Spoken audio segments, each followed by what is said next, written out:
ओम नमः शिवाय. श्री शिवलीलामृत अध्याय 9. अध्याय 9 हा श्रवण केल्याने पूर्वपापाचा नाश होईल, ऋणानुबंध फिटतील व पूर्वजन्मातील धागे दोरे जुळतील. अध्याय 9 याला सुरुवात करूया. श्री गणेशाय नमः. जे शिव शिव नाम निरंतर घेतात त्यांनी मृत्यूला जिंकलेले असते. ते शिवरूप होतात. पाप जळून गेल्याने त्यांना पुनर्जन्म नसतो. नामरंगी त्याचे चित्त गुंतल्याने त्याला बंधन नसते. शिवनाम घोषाने जन्ममरण संसार टिकत नाही. याबद्दल सूत शौनकादिकांना कथा सांगतात. कौचारण्यात वामदेव नावाचा एक महाज्ञानी, वैराग्य संपन्न, ममत्वरहित, निर्भय योगी असलेले ऋषी ध्यानावस्थेत लीन होऊन बसले होते. तेवढ्यात एक ब्रह्म राक्षस धावत आला. त्याच्या कपाळावर शेंदूर, डोळे निखाऱ्यासारखे लाल, तोंडाबाहेर जीभ लवलव करीत होती. असंख्य पशु पक्षी मारून खात असे, त्यामुळे शरीर अवाढव्य झाले. त्याने ध्यानस्थ असलेल्या वामदेवांना मिठी मारली. त्याच्या स्पर्शामुळे राक्षसाची वृत्ती पलटली. त्याला ज्ञान झाले आणि हृदय निर्मल झाले. पण या सर्व घटनांचे वामदेवांना भान नव्हते. ते ध्यानस्थ होते. राक्षस म्हणाला, गुरुवर्या, मी आपल्या दर्शनाने पावन झालो. आपल्याशी संभाषण घडले तर शिवपदी जाईन. मला माझ्या असंख्य पूर्वजनाचे स्मरण झाले. त्यातील काही जन्मातील पापकर्माचे मी निवेदन करतो. मी पूर्वी दुर्जय नावाचा राजा होतो. तारुण्यावस्थेत मी अत्यंत निर्दयी, दुराचारी, अत्याचारी होतो. ब्राह्मण, निर्धन, कुमारी स्त्री, तरुण स्त्री यांना छळले, अत्याचार केले. धर्मनीती, सत्य, पुण्यकर्म सर्वांचा त्याग करून मद्य, मांस यांचे सेवन करीत असे. त्यामुळे मला क्षयरोग झाला व त्यातच माझा मृत्यू झाला. मृत्यूनंतर यमदूतांनी मला बांधून फरकटत यमलोकी नेले. तेथे अचानक यातना देऊन मला शासन केले. तांब्याच्या तापलेल्या पत्रावरून चालविले. लोखंडाच्या तापून झालेल्या खांबाला बांधले. गरम तेलाच्या कढईत बुडवले. विष्णू मूत्र यांच्या कुंडात ठेवले. गिधाडाच्या तीक्ष्ण चोचीने डोळे फोडले. कानात तापलेल्या सळ्या घुसवल्या. शरीराचे लचके काढले. त्यात मीठ भरले. जीभ, नाक, कान कापून हातपाय तोडले. पोट चिरले. अंगांगात सुया टोचविल्या. दात तोडले. अशा प्रकारच्या असंख्य यमयातना 3000 वर्षे भोगल्या. यानंतर यमदूतांनी मला व्याधाच्या, त्यानंतर अजगर, लांडगा, डुक्कर, सरडा, कुत्रा, कोल्हा, माकड, गाढव, मुंगूस, कावळा, गिधाड, मांजर, बेडूक, कासव, मासा, उंदीर, घुबड, उंट, नंतर निषाद असे माझे जन्म झाले. आताच हा माझा राक्षस जन्म तुमच्या दर्शनाने उद्धारला. ज्ञानप्राप्ती झाली. संतांच्या समागमाने ताप, दुःख, दैन्य नष्ट होते हेच खते. राक्षसाच्या बोलण्यामुळे एरवी मौन धारण असणारे वामदेव म्हणाले, राक्षसा, हा सर्व शिवभक्तीचा आणि माझ्या अंगावरील भस्माचा प्रभाव आहे. याविषयी तुला एक गोष्ट सांगतो. एक ब्राह्मण अत्यंत अमंगळ, दुराचारी होता. त्याने एका शूद्र विहिरीत स्त्रीशी अनैतिक संबंध ठेवले. एके दिवशी शूद्राने ब्राह्मणाला ठार करून त्याचे प्रेत त्या प्रेतावर कोणी अंत्यसंस्कार केले नाही. मृत्यूनंतर यमदूत ब्राह्मणाला मारीत ओढत यमलोकी निघून गेले. प्रेत फेकले. तेथूनच जवळच शिवमंदिर होते. काही भक्त भजन करीत होते. शिवरात्रीचा उत्सव नुकताच होऊन गेला होता. मंदिरासमोर धुनीतील राख पडली होती. एक कुत्रा तेथे आला. तो त्या राखेत लोळला.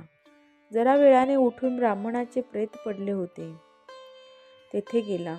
प्रेतावरून उडी मारून पलीकडे गेला. पुन्हा आपल्या वाटेने गेला. कुत्र्याच्या अंगावरील भस्माचे काही कण प्रेतावरून उडी मारताना ब्राह्मणाच्या प्रेतावर पडले. त्यामुळे तो ब्राह्मण पापरहित झाला. यमदूत त्याला यमलोकी नेत असताना शिवदूतांनी त्याला अडविले. ब्राह्मणाला यमदूताच्या हातून मुक्त केले.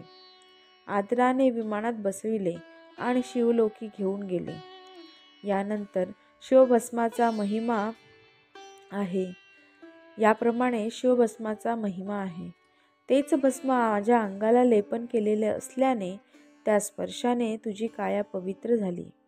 वामदेवांच्या मुखातून शिवभस्म महिमा ऐकून राक्षस हात जोडून त्यांना वंदन करू लागला आणि म्हणाला, गुरुदेव, मला शिवभगवानाच्या भस्माचे महत्त्व सांगावे. तेव्हा वामदेव म्हणाले, 11 सहस्त्र योजने उंच असा पवित्र मंदार पर्वतावर सर्व देवांसह महेश्वर बसला असता सनतकुमारांनी त्यांना विभूती धारण विधी सांगण्याची विनंती केली.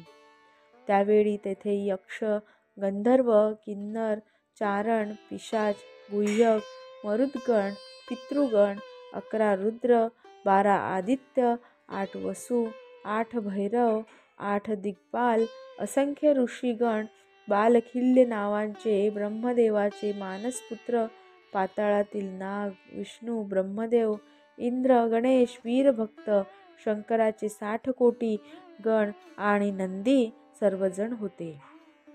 सर्वांना उद्देशून भगवान शंकर भस्माचे महत्त्व विधी सांगू लागले.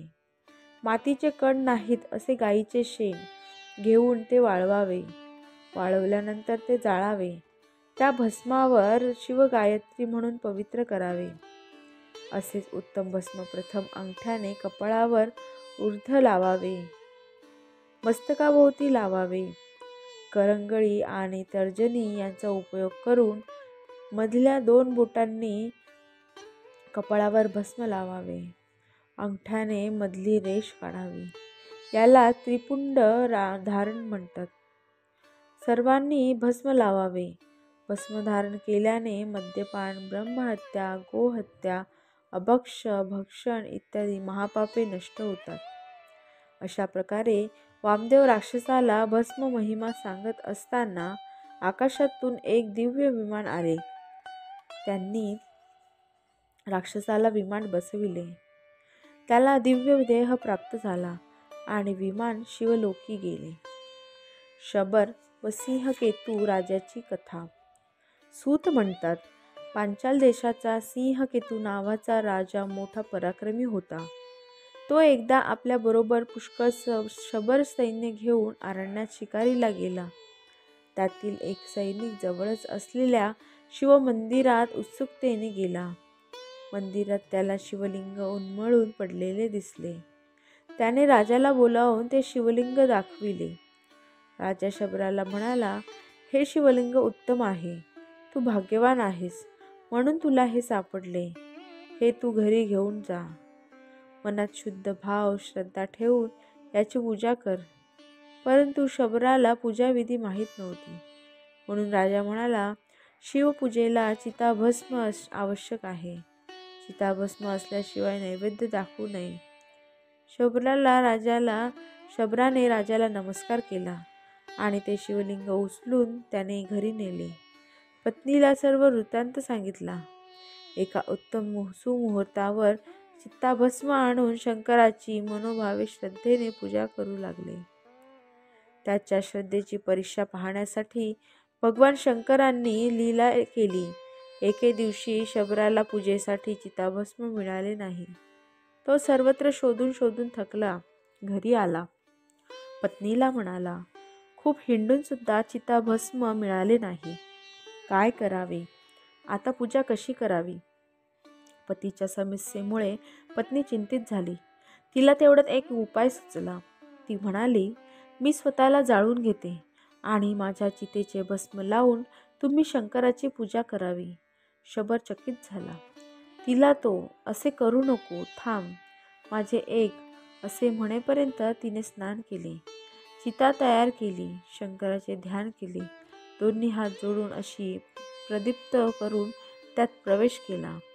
तिच्या इच्छेप्रमाणे शोक न करता तिच्या चिताभस्माने शबराने भक्तिभावाने शिवपिंडीची पूजा केली. पूजेनंतर नैवेद्य आणून देवण्यासाठी घरात दुसरे कोणी उरले नाही. रोज शबराची पत्नी नित्य नवे पक्वान तयार करून नैवेद्याची थाळी आणून ठेवीत असे. परंतु ती जळून भस्म झाली हे शबराच्या लक्षात राहिले नाही. आरती झाल्यावर त्वरित नैवेद्य दाखविला नाही तर शंकराचा कोप होतो, म्हणून शबराने रोजच्याप्रमाणे आपल्या पत्नीला हाक मारून नैवेद्य आण म्हणून मोठ्याने सांगितले. त्या क्षणी शिवाच्या लीलेने शबराची पत्नी जिवंत होऊन पक्वान्नाने भरलेले ताट घेऊन शबराच्या मागे उभी राहिली. तिने नैवेद्याचे ताट पुढे केले. रोजच्या सवयीप्रमाणे शबराने ते आपल्या हातात घेतले. शिवाला नैवेद्य दाखवून शिवस्तुती केली. पूजा समाप्त करून तो उभा राहिला. तेव्हा त्याच्या लक्षात आले की आपली पत्नी हात जोडून आपल्या शेजारी उभी राहून शिवस्तुती करते आहे. तिचे रूप अप्सरेपेक्षा सुंदर झाले असून अंगावर उत्तमोत्तम अलंकार आहेत. शिवाच्या कृपेने त्यालाही शिवरूप प्राप्त झाले.